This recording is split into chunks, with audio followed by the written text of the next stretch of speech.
കണ്ടിട്ടുണ്ടോ ദക്ഷിണേന്ത്യയിലെ ആദ്യ ആർച്ച് പാലം? 83 വയസ്സായ ഈ പാലം നമ്മുടെ കേരളത്തിൽ. ദക്ഷിണേന്ത്യയിലെ ആദ്യ ആർച്ച് പാലത്തിന് 83 വയസ്സ്. എറണാകുളം, ഇടുക്കി ജില്ലകളെ ബന്ധിപ്പിച്ചുകൊണ്ട് പെരിയാറിന് കുറുകെ നിർമ്മിച്ച നേര്യമംഗലം പാലമാണ് 83 വയസ്സിലേക്ക് കടക്കുന്നത്.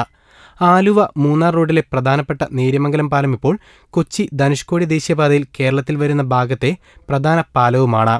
1935 മാർച്ച് 2 അന്ന് തിരുവിതാംകൂർ ഭരിച്ചിരുന്ന ശ്രീ ചിത്തിരതിരുനാൾ രാമവർമ്മ മഹാരാജാവാണ് പാലം ഗതാഗതത്തിനായി തുറന്നു നൽകിയത്. വാഹനങ്ങൾ ഏറെ കുറവായിരുന്ന അക്കാലത്ത് വളരെ ദീർഘവീക്ഷണത്തോടെ നിർമ്മിക്കപ്പെട്ടതായിരുന്നു ഈ പാലം. ഒരു വലിയ വാഹനത്തിനും ഒരു ചെറിയ വാഹനത്തിനും ഒരേ സമയം കടന്നു പോകാവുന്ന രീതിയിലായിരുന്നു പാലത്തിന്റെ നിർമ്മാണം. രാജഭരണകാലത്ത് ആദ്യഘട്ടത്തിൽ ആലുവ മൂന്നാർ റോഡ് കോതമംഗലം തട്ടേക്കാട് പൂയംകുട്ടി പെരുമ്പൻകുത്ത് വഴിയായിരുന്നു.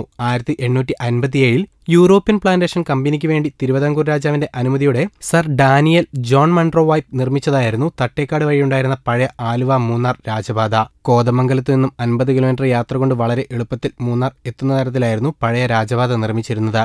1924 കേരളത്തെ നടുക്കിയ വെള്ളപ്പൊക്കത്തിൽ ഈ രാജപാതയിലെ പൂയംകുട്ടിക്കും പെരുമ്പൻകുത്തിനുമിടയിലെ കരിന്തിരിമില്ല ഇടിഞ്ഞ് ഗതാഗതം തടസ്സപ്പെട്ടു.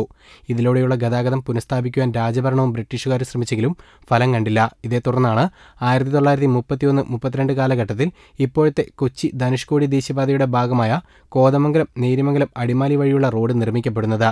പിന്നീട് പെരിയാറിന് കുറുകെ നേര്യമംഗലം പാലവും നിർമ്മിക്കപ്പെട്ടു. നിങ്ങൾക്ക് ചുറ്റുമുള്ള വാർത്തകൾ ഞൊടിയിടയിൽ അറിയുന്നതിനായി ഈ ചാനൽ സബ്സ്ക്രൈബ് ചെയ്യുക.